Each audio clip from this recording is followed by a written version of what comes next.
Hi everybody, your Midwest Mom is here, and I don't think you guys have really truly seen ghosts up close in person. You guys have heard them. You guys have heard him playing with toys. You guys have definitely, he pops his head up once in a while, but I don't think you guys have fully seen our Alaskan clique. So it's a miniature husky, but that is not why we are here today. He just so happened to want some attention, so he popped up right when I was going to push the button. But I'm going to leave it in. So, previous videos, hi again. We are back from our amazing trip. And like I said, I was going to push some gems of love, supports, safety measures, and things for you to know. And this realm of these videos is geared around Marrakesh. So, this is a first for both myself and Brian to go to Marrakesh. I've spent time in Qatar when I was serving, so Marrakesh was on my bucket list for our trip. So, anything that I can give for advice for going, this is truly an opportunity for something from different perspectives of being there. So, first and foremost, how did you enjoy Marrakesh? Overall, it was a great experience. I would say that anxiety did come up for me, at least, in regards to going through security. They take everything very, very serious over there, to the point where I couldn't hear the gentleman that was trying to take my passport and check me through customs and whatnot. I also did not know where we were staying, which was probably on my shoulders. That was my bad. And I should have been a little more prepared going through that situation. So that leads into when you're at the airport. So typically for other customs checkpoints, they will allow couples to go up together. But at Marrakesh, they separated us to have each person go one at a time. Well, in our case, we went at the same time. So the individual asked me, what's the stops? What are we doing? Blah, blah, blah. He never asked where I was staying. So I was done and cleared. And all of a sudden I hear, where are we staying? I'm with her. So I bless their heart. They had, well, the guy I was with, he understood the process. He understood what was going on. The other gentleman kept asking back to back, why don't you know where you are? Why don't you know where you're going? Do you have the address? Where is it? And he goes, it's a Riyadh. I don't know. So it became this, where we stayed? I was like, you have the paperwork. You have everything. So at a certain point, an individual that gave me my stamp, and I was like, can I go help? Can I go over there? He was like, just go. So that it was able to explain. They did let him go. And I was like, wife, hi. They're like, okay, get away.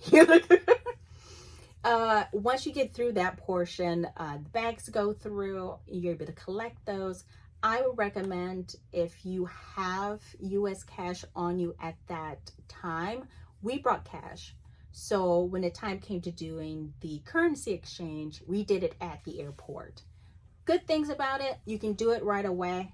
Bad thing about it, you really have to ask repeatedly for smaller change. Like I asked multiple times, and I did get some of coins. I did get a smaller, primarily they'll give you a lot of 200 dirham, and then go be with God. But once you're done with that portion, just know you might have to break up some of that if you're not going to do what I'm going to be advising next. So once you're done getting your packages, Before you go any further, oh sure, something to keep in mind also is when you do change out your money at the airport, they do put on an additional small fee for doing the change out. There are locations located inside the city that do have the ability to do a no fee transaction, taking your American European or wherever your money is from and changing that out for you. But at the airport, it is definitely one of the easiest ways to do it, especially if you're about to get into a taxi and you just want to make sure that you're giving some kind of appropriation to the individual that is taking care of you. So just something to think about. Now, after you have your luggage and you think, okay, they should have been screened before I received them, right? No. Once you get done going through customs, grabbing your luggage, there's another screening portion before you are allowed to leave the departure area. And that's, they're going to check to see if you have any drones, because that is not allowed. They're going to do normal checks for a variety of things. Surprisingly, my bag was stopped because he asked, what's in the box? What do you have these big items? And I was like, they're books. I'm like, I know, I'm weird. I was somewhat working while on vacation, so I brought these books I needed to do for the references to the courses. And he wanted to know whether or not I was hiding extra money coming in. So he just said, books? I was like, yeah, I brought books on vacation. So he let us through. He did stop Brian because he had a, was it a tube? Or that don't... No, we got flagged because, well, I got flagged. I have a Nike bag, or not a Nike, an Oakley bag that has a lot of metal on it, but we brought the Nintendo Switch with for being on the airplane. As long as we were thinking, hey, might as well have some games while we're doing it. And then also we brought a cribbage board, and between that and the cribbage board, the guy was just like, I gotta ask, what's in the box, what's in the container. You know, it's totally feasible that you could hide a drone in there, but just had to say the statement, no, I don't have a drone. I don't want to have a drone. It's too expensive. And then they let us through.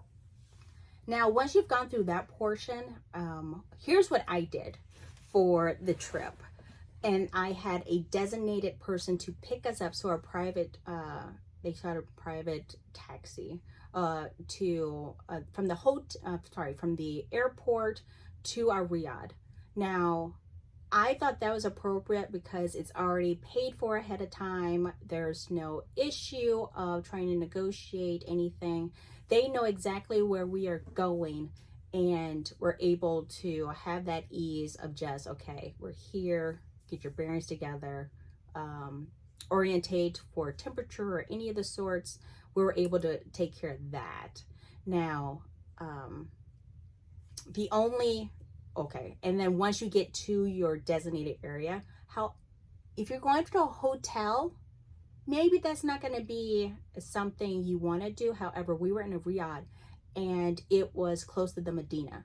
So there's only so far the taxi or car can take you. So our driver already had someone designated to be there for pickup. So they grabbed our luggage and then took it to the riad where we were staying. That same time frame, we were able to check and see roads. We were able to orientate which shops are by us while we're getting to that location. So I would recommend that over landing, finding a taxi, negotiating a price for that taxi, then trying to get as close as you can to your location and doing it all over again. They will drop your bags off and they're gone. So then you have someone else coming at you, and we'll get into the next portion of the inner city. But the more safer you are, the more cognizant you are of how you're getting somewhere might lessen the amount of anxiety for that first portion of having a great relationship with the Morocco, Marrakesh, and the people of the community. And just one thing in regards to when we got picked up by the gentleman that carried our bags from the car drop-off point to the actual hotel, it was not covered by the actual fee that we paid for the actual car. That was, again, one of those items that you'd want to have that little extra cash dirham to be able to give them a thank you to getting you to the proper location. Typically, your tips isn't going to be a part of your travel itinerary, but it's in Marrakesh. It is a very highly tipping community, so that you do have to take into account. Now, first advice is safety. So when it comes to safety, I am someone you guys know from background veteran. There's certain things you're always going to be heightened about, is people being very close, people touching you, or someone quickly saying anything of the sort. But here are 3 things that I noticed that made me comfortable, and it might be different than you or any of the sorts, but the first and foremost was my bag. I picked up a front-facing, actually a multi-facing Coach backpack. Small enough in order to have wallet and stuff into, but it was always in the front. Therefore, I did not have issue of any pickpocketing. I always had a awareness of where things were, and I was able to get to a knife or a taser or any of the things that are right in front of me that made me feel safe. Do you agree on the first one? Yeah, so as a female, I thought it was smart that my wife took the opportunity to get a bag, and it doesn't have to be Coach. And I also joked with her that she is now Dora the Coach Explorer, because it was smart. Having everything up front so you could physically see it. You knew if anybody was trying to get into it, whether it was a zipper or anything of that nature. Again, big thing, you're in a place that you're not real sure on. Being safe, making sure your personal documents are always in a safe location, and that you're not putting yourselves in harm's way. Second thing is location, location, location. So definitely, prior to going, I heard a lot about individuals having to get a SIM card or extra measures to ensure they had internet, but we have T-Mobile. So immediately I was checking to ensure each location that we had on our trip that we had service, that we had up to 3G at certain points, and that was in the Medina. So it was constantly, or certain parts of the souk, I might have lost signal here and there, but it was the minute we got back into either another corner of the road, it was back. So location, location, location. And the reason why I say that is because we'll get into the third one, but anywhere we wanted to go, my poor husband had to deal with the PowerPoint presentations, the locations of where we were going. I had it all laid out, and I had some items already pinged on where we're going to be staying, how to get somewhere, what's the distance, how we're getting back and forth. And at a certain point, yes, the souks are huge, but you start seeing things over and over again of we're to the left of this store, or we are the right of this cart, or it's certain roads you will be going this and that. So definitely location, location, location, because we're going to get into the third one, and that is related to not only the first advice for security, but the second one as well. And for locations, do you have anything additional to it? I will say that the place that we stayed at, the Riyadh, was absolutely gorgeous. It was locked down, which most of them are. Most of them also have camera systems sitting at the front door so that they can see who's coming and going and things of that nature. Biggest thing is I would always suggest traveling in packs of 2, if not 3. When we were walking together, it made it so that we were both safe at the same time. Also making sure to stay on the right, because if you don't get on the right, there's a good chance you're going to get run over. motorcycles or little tiny bikes, or what are they called? Mopeds. Go up and down these areas all the time, and they don't care that you're walking. Or the space in which they're driving. Yeah, and they're, and I hate to say it, they're absolutely nuts on their driving, and it is a little scary and intimidating. But as long as you stay on the right-hand side and stay as close to that wall as possible, you're helping yourself stay safe in that aspect.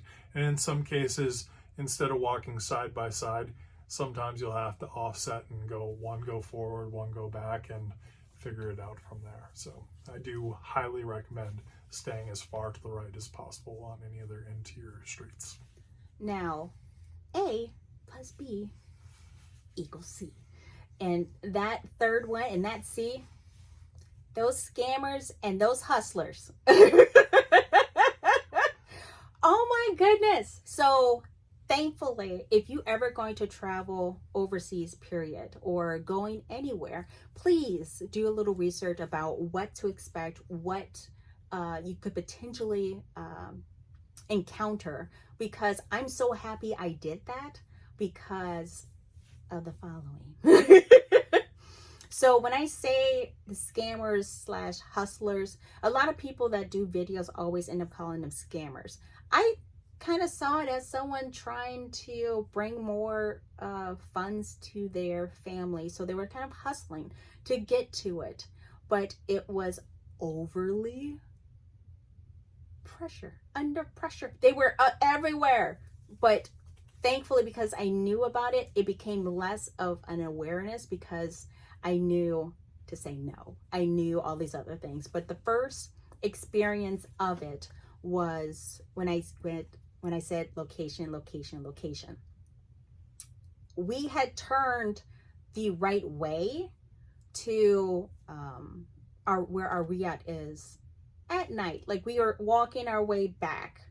However, I noticed 3 little kids behind me. So I already had the back up front. I didn't feel like they were a threat. So don't worry, I didn't yell at someone's kid. So if you're seeing this, hi. That hair's still the same. Hi. But they kept following behind us. So at a certain point, I forgot my pace number getting back to it. So we did a wrong turn, and I knew right away we had made a wrong turn. So we turned around. We're now facing these 3 kids, and they're like, "Where are you going?" I was like, nope, not today. No, we know where we're going. Don't worry about it. We're going. So we proceeded to then go the right way. And it was, "Oh, do you want us to show you something? We want us to blah, blah, blah." And we're like, "No, I know what you're doing." I kept talking to the 2 that were behind me and saying, "I know what you're doing. This is not happening. You're not getting anything. Go home. Where's your mother?" But the other one had already bypassed us and was deliberately doing additional step in front of my very long leg, huge pace husband. And before we got to the riad, knocked on our door, did the knocker had knocked on it. And because he knocked on it, he said, "Give me money. I got you here. We got you here. Give us something." And we kept saying, "I know what you're doing. Stop it." And they would, the ones that are in the back with me, just smile because they knew that I knew what they were doing. But the one up front was like, "I got this." But at the time, there's security and there's cameras. So by time the guy in the front door opened it, they said, "No, go." And they immediately went away.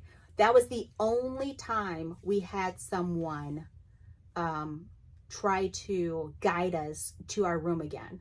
So I don't know if it was a reflection of my hair's like this. They knew in that little area that we were in that it wasn't going to work. So I don't know. But that was truly an eye-awakening of, welcome to Marrakesh.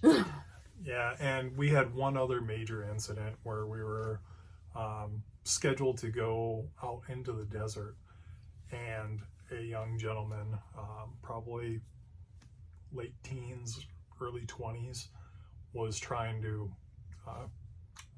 best way I can do it is either scam or hustle us away from the destination that we were going. Not towards the square, not towards our location where we were getting picked up, but was really trying to put us in a spot where we weren't going. We told them exactly the location that we were going, and at the time the satellite connection to the phone stopped working, and that of course is a lot to do with the actual earthquake that was happening out there. Internet was a little on the flaky side, but definitely was trying to manipulate the way that we were going, and we figured it out pretty quick and took course correction, and he kept trying over and over again to get us to come back. So that goes back to location. The night before I checked, I had it pinged on my phone, plus pulled up Google Maps too. So if you have your iPhone maps and your Google Maps, I would recommend having both of those open, but have a charger or portable charger to go with you, because they're both running to get you the best location or how to get there faster. So I had that going. Individuals did take advantage of people being in Marrakesh because of the earthquake. So they would just outright say, no, madam, no, that route collapsed. It's building down. You can't go that way. And you had to be confident in seeing your area prior to going anywhere, which I recommend the first day. Just get your bearings, know where everything is, get lost, and then make your way back. So you can see how some roads are affected and some are not. So there are times people did say, that road is closed, you can't get to that area, and you know it's already, it's clear.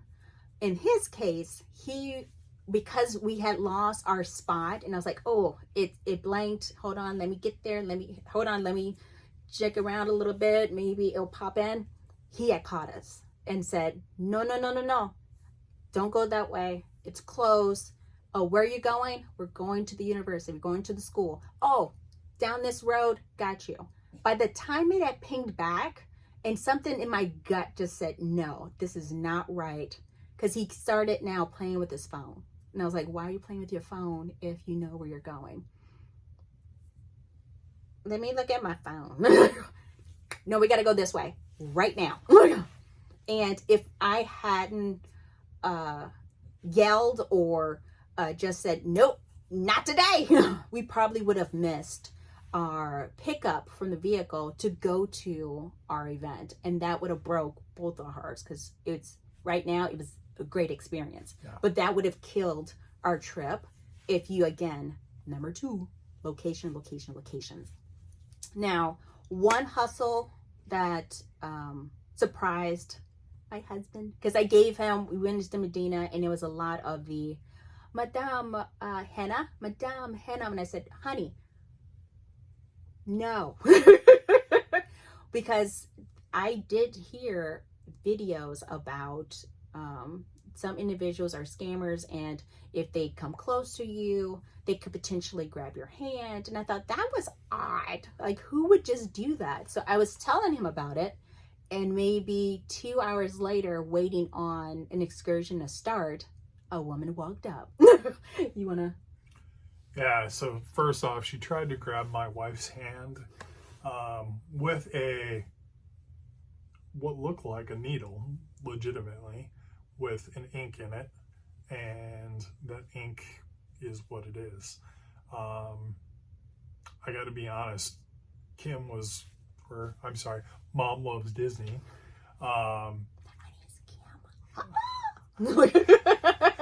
Was really good at pulling her hand back and saying no, and again saying no, and then even had to go a third time and say no one more time.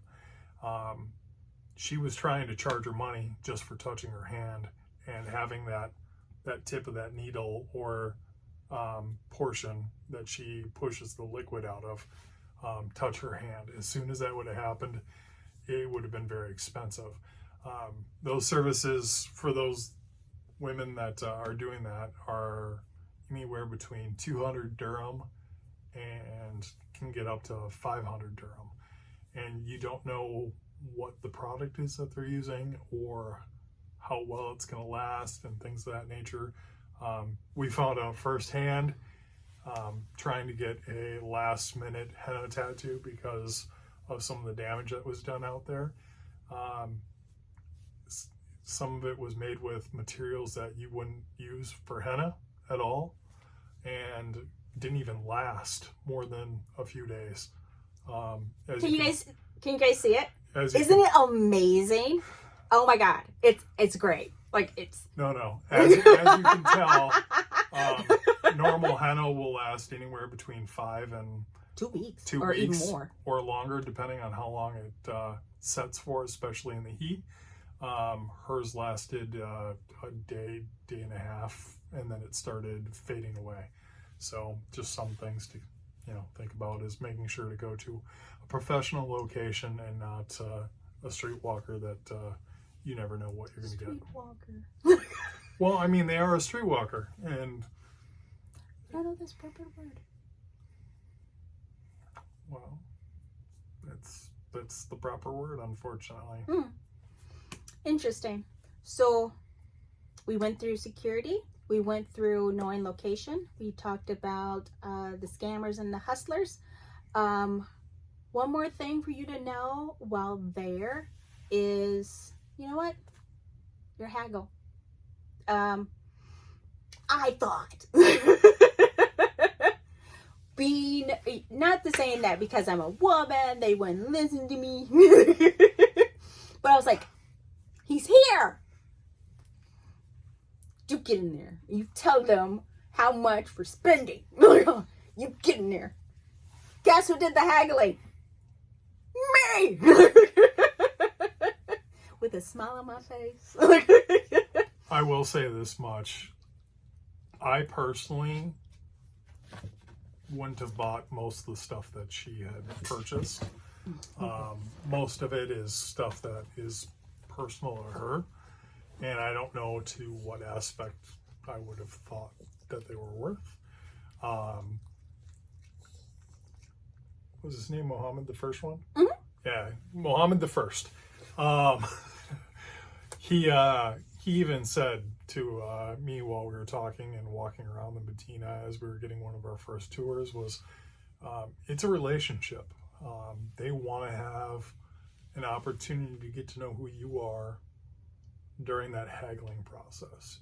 So if you think something's too expensive, and for instance, my certain scenario was I heard 120 and I thought dollars because I had a little bit of heat happen and didn't have any water, didn't have any food yet.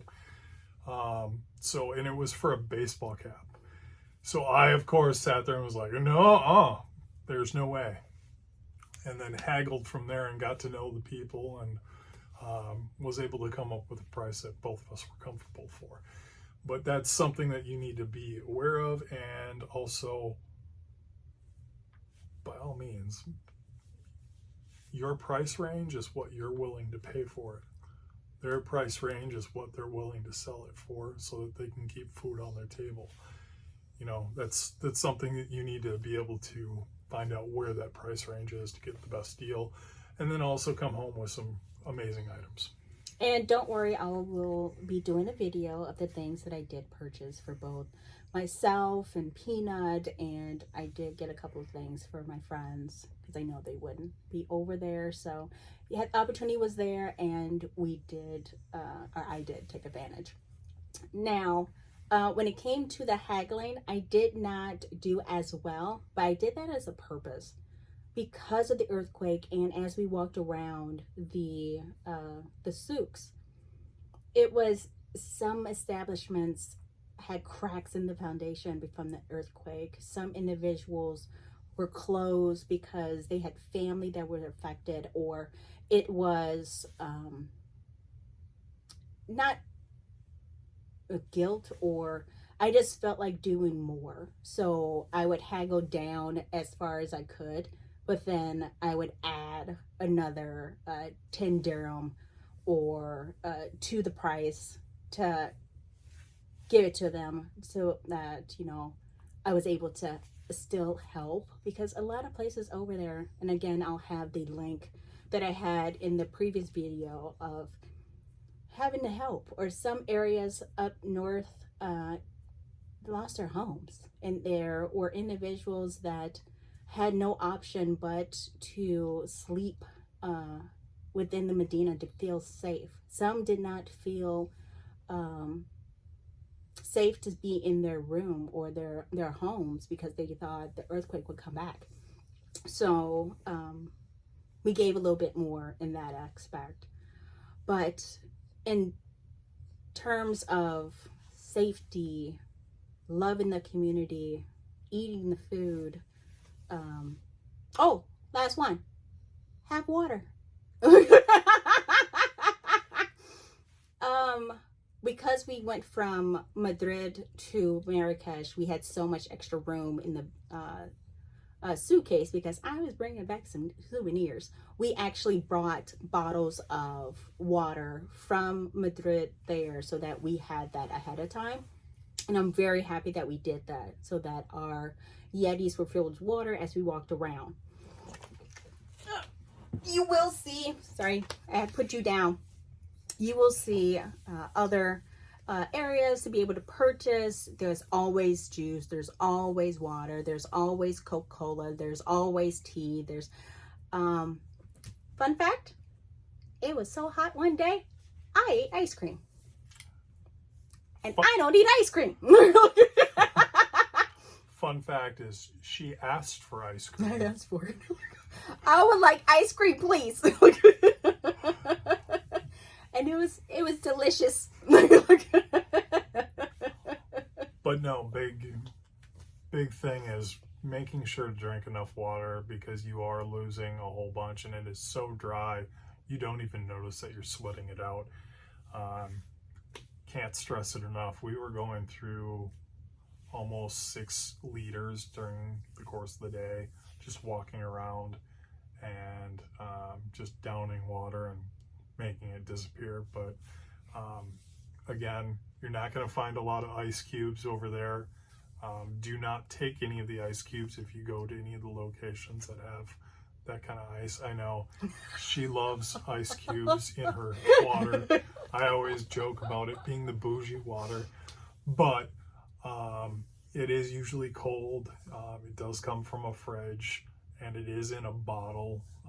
Make sure that the lids are solid when you're receiving them from any of the vendors, so that they're not refilling any bottles. We didn't come across any of that, but we just pointed out, making sure that you're being safe on that aspect. Okay, so we talked about water, and last but not least, latrine, privy, bathroom.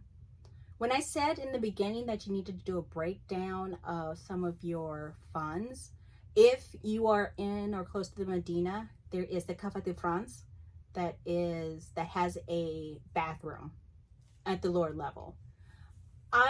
Females were not charged, or maybe because I went and used it and walked out and no one said anything to me, because I use it all the time. But when Bry used it, he said he needed to, how much was it? It was like, I want to say like 15 dirham. 15 cents? Yeah. So to be able to use it. Use it, and that's not uncommon. So I went to Venice, and that was the same way. If you're in or by the bridge, that there was a place that you just pay to get in and out of it. So that was not uncommon for me to hear that. So break it down. If you're you had the means to utilize the bathroom, there are some places that said, hey, bring toilet paper. Every single one that I used throughout the trip had toilet paper in it. So I finally just kept the tissues in Riyadh, in our room.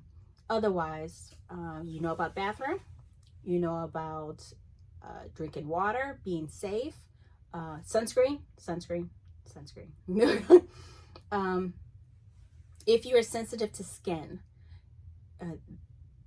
make sure shawl or hat or sunscreen, or if you need a dry or loose clothing to cover your arms if you are that sensitive to sun, because you're not going to see that much shade ever until the sun goes down. I would also recommend just a small bottle of lotion, specifically for my elbows, which was uncharacteristic, got super dry. So just something to think about, just so that you're comfortable and you're not feeling like you're falling apart. So I think overall, I hope this information doesn't deter you from going. Please go, experience, enjoy the lovely smells of spices, enjoy the smell of the food, the fresh bread being made. Do not let the hustlers, the scammers, the madams deter you from enjoying a great experience. And it's something that, yes, my bucket list has a check mark on it, but I've enjoyed it. So if you had the ability, or you see a package that has it in it, please go. I mean, between COVID and now the earthquake, we all need a little love between each other for showing support, showing love, showing compassion to each other. And I'm blessed to be able to say that we could afford to go and see it.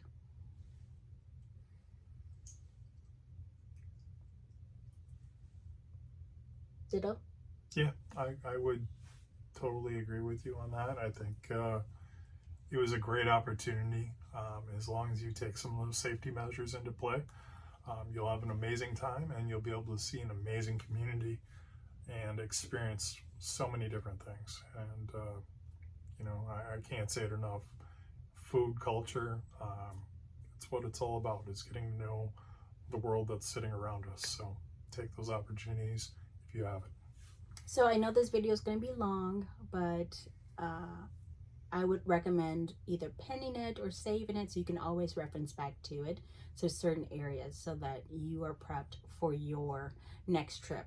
Now, some of the items on here can easily be geared around any location. So if you're going somewhere, security, safety, learning your surroundings, these are things that you would need to know anywhere. So you can plug in, plug out location and put a new one there, and it still applies to be safe, to look out for yourselves, look out for a group, and most importantly, if I went by myself, I probably would not be as comfortable. Could I do it? Yes. But the taste haze would definitely be in the bag. But I would have heightened. I would probably stayed in the hotel. I probably would have done more things to lower any anxiety to ensure I am safe, or had more private tours, or got in and out with a decent amount of time. But enjoy, have fun, and I hope at the end of this you've seen something to motivate you to like, comment, and subscribe. If you have attended Marrakesh, comment down below. What did we forget about security or acknowledgement or whatnot? This isn't a opportunity to bash the location. It's just a matter of showing support, or in having someone else enjoy a new location. So with that being said, again, like, comment, subscribe, join the family, join the love. And if you have anything else, we'll say it again. Do that 1, 2, 3. Bye.